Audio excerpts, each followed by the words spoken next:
Hello, and thank you for downloading this edition of the In Our Time podcast. The English singer-songwriter Phil Collins wrote and recorded the song Against All Odds, Take a Look at Me Now, for the soundtrack of the movie of the same name. It is a power ballad in which the protagonist implores an ex-lover to take a look at me now, while knowing that reconciliation is against all odds, while still considering it worthy of trying.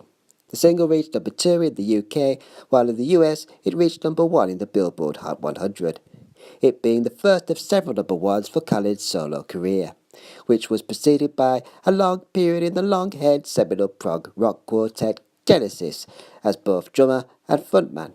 Many critics consider Against All Odds to be the work of a short, balding man at the height of his creative powers, while others stalk internet discussion forums cussing Collins as wielding some kind of black magic in order to hypnotise the public into buying the record.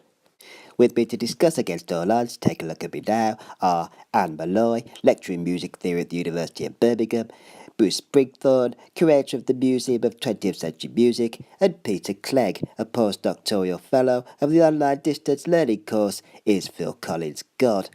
Peter, what do we know of Collins' circumstances while writing the song? Well, we're pretty much certain that Phil was probably in some kind of sitting position, that he may have even had some kind of hot beverage, most likely a cup of tea, which was his favourite. And as this was 1984, I think we'd probably safe in saying that he was most likely using some kind of writing implement, such as a pen, and recording his thoughts on, say, paper. Do we know what kind of paper? Can you expand?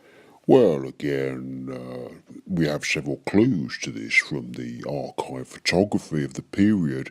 For instance, there's a picture of Collins circa 1981 when this song was originally penned for the album Face Value, which shows him in a sitting position at the piano with a pen in hand and what looks like a standard school exercise book in front of him. And if you read the album liner notes, you'll see that he actually says that his preference for writing is an A5 wide ruled exercise book. As opposed to what? Can you expand? Well, narrow ruled. Anne Maloy, I presume Collins wrote this song while at the piano.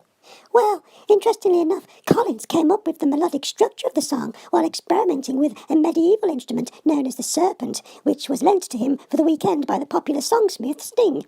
The serpent is a distant ancestor of the modern tuba, and it looks for all intents and purposes like the player is blowing into a giant black snake, hence the rumours at the time that circulated that Collins was in league with demonic forces. Well, let's try and stick to the facts, shall we? Well, it is a fact, Melvin, that the serpent is documented in many satanic texts as an instrument used in ritual to invoke dark forces. So it's not a huge leap to extrapolate that Collins may have unwillingly summed up some kind of evil energy which transfigured into the very notes of the music.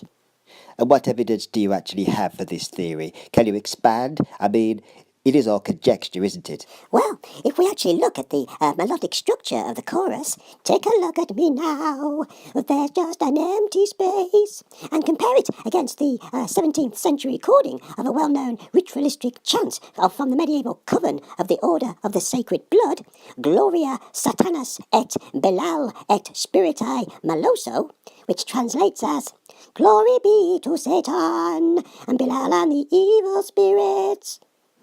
Right. I don't wish you to expand on that.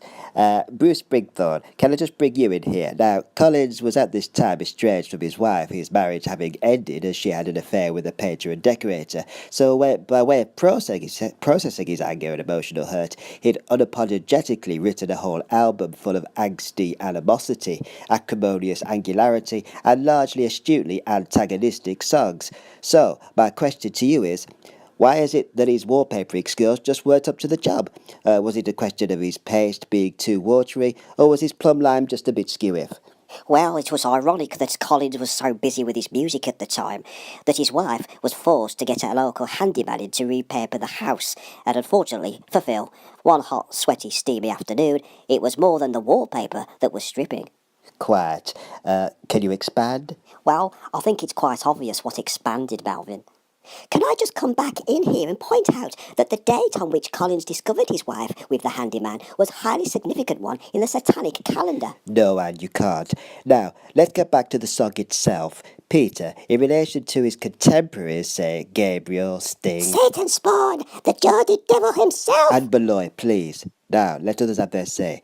Now, as I was saying, in relation to other works of the period, how has AAO, brackets TALAMN, fared?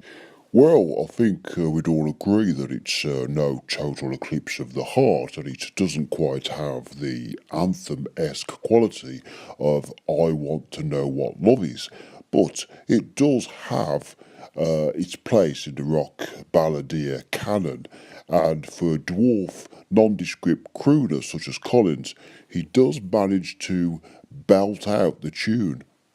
Bruce, you want to come in here? Well, what I would say is that at the start of the song, the beginning, there was a feeling of sympathy, definitely, for the character, but I don't know about the rest of you, but I felt that by the end of Collins's final whine and the final refrain, that I just wanted to bludgeon him with a pickaxe. And I know I'm going to regret this, but Anne Maloy? Well, I just want to say that the title of his so-called song, Susudio, that word is actually, when translated from the Arcadian language of the dark arts, translates as, I have risen from the depths to engulf the world in fire. Kill the balding beast, Beelzebub's love child, cast him into the eternal fires of Right, that's quite enough, Anne. We're not even discussing that song on this podcast. Now, well, I think that's all we got time for this week, so please join us next week when we'll be discussing the seminal film Bill and Ted's Excellent Adventure.